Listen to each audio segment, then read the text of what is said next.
I'm Coach Chris, and I provide real answers for people who are struggling with real-world issues and don't know where to start.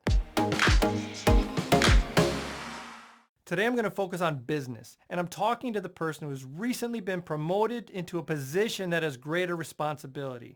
Here's a common issue.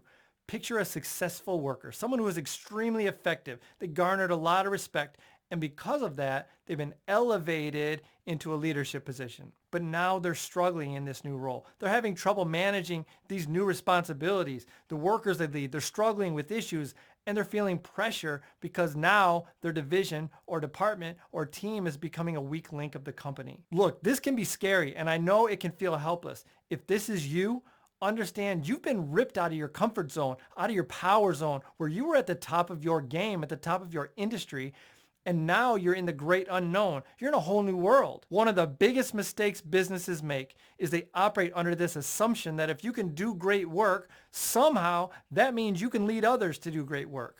But leading is a skill set all by itself, and that's the new role. It's a totally different mindset. You're talking about a different set of tasks, a different set of motivations, and in a lot of ways, a totally different way of operating. I can't tell you how many people struggle to make that transition. So if you're in this position and the walls are closing in fast and you don't have time to go through an entire leadership course, you've come to the right place.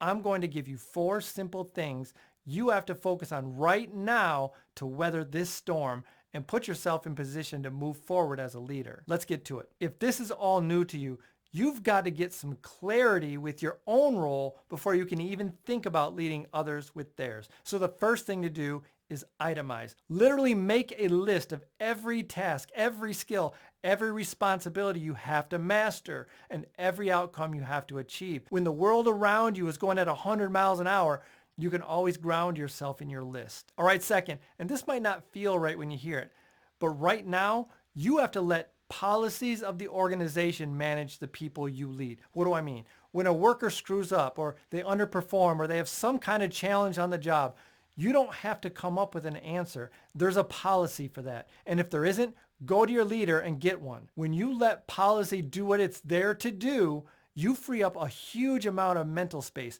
Plus, you never get too high or too low, and you protect yourself from making unnecessary mistakes. So policy manages people, you execute policy. The third thing you have to focus on right now is how you communicate. As a leader, when you communicate, always remember that you are bigger than any circumstance. Let me explain. Poor leaders are driven by reaction, and that's dangerous because when a circumstance gets out of hand, so do they. When problems come, they're either going to fight, run away, or shut down. That's not very effective.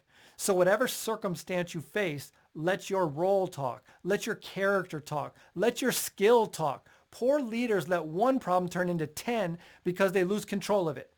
Good leaders turn it into 0 because they address it calmly, smartly, collaboratively, effectively. Today I'm talking to the new leader who is a really effective worker but is struggling to keep their head above water in this new role. And I'm giving you 4 simple things you can focus on right now to get your feet underneath you and stop the bleeding. So far I've given you 3. 1, get clarity. List every important task, skill, and expected outcome. Let your list ground you. 2, let policy manage people. You execute policy. And 3, when you communicate, never let a circumstance become bigger than you. Weak leaders speak reactively. Strong leaders speak through their role, their character, and their skill. Now, obviously, this is not a master course on leadership, but if you want a master course on leadership, reach out to me at the link below. And by the way, while you're there, if you like the video, be a true leader and hit that like button. And subscribe if you want to stay connected. I add content that addresses real-world issues every single week. Let's finish this. There's one more thing you have to focus on right now to weather this storm and put yourself in position to move forward as a leader. And this is important.